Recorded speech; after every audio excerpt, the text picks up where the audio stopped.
Le rôle de notre fédération dans l'accompagnement pour les proches aidants, c'est d'abord de les entendre, de les accueillir, de les écouter et de leur offrir aussi du soutien. Et ça peut se traduire par différents types de services, entre autres de la formation, des groupes de soutien, du répit aussi, beaucoup. Donc, mais c'est de voir à faire en sorte qu'on les accompagne et qu'on les suit tout au long du parcours avec la maladie.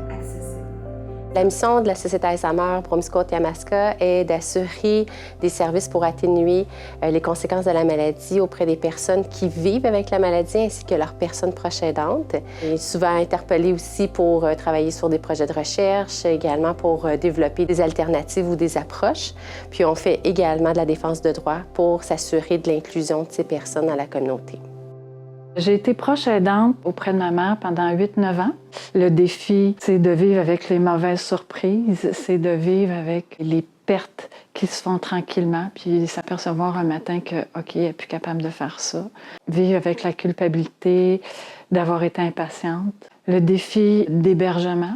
Les plus grands défis pour les personnes proches aidantes, évidemment, c'est les deuils blancs qu'ils vivent au quotidien parce qu'évidemment, ils retrouvent une autre personne en raison de la maladie. Ensuite de ça, il y a tout l'aspect d'isolement, l'épuisement. Puis évidemment, c'est un long parcours. Il faut aller chercher des ressources le plus tôt possible pour les accompagner.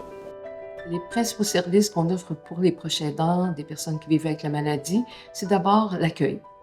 Donc, on a depuis quelques années maintenant un centre de référencement avec les institutions du réseau de la santé et qui fait en sorte que dès le départ, les proches aidants ont l'opportunité d'être référés vers nos services, mais aussi une offre de services du groupe de soutien et à la formation pour les proches aidants aussi qu'on offre présentement.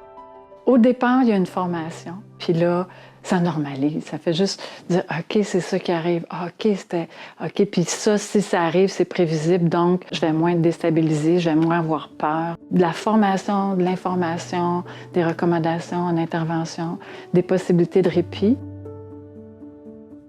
Le proche aidant d'une personne qui vit avec la maladie souffre d'une grande détresse, peu importe où dans le parcours de la maladie. Et de faire en sorte aussi que dès le diagnostic, on leur explique la maladie et les différentes étapes qui viennent aussi. En fait, c'est un très, très long parcours, être proche aidante. Jusqu'au moment où on a un diagnostic, c'est déjà une période assez traumatisante, là. C'est le saut dans le vide parce que c'est qu'est-ce que je fais avec ça? C'est la détresse jusqu'au moment où moi, je suis allée frapper à la porte de la Société d'Alzheimer. Mais quand les gens nous appellent, c'est pas de la formation qu'ils veulent, c'est de l'information. Vous savez, les gens appellent souvent très tardivement dans nos sociétés. C'est quand ils en peuvent plus.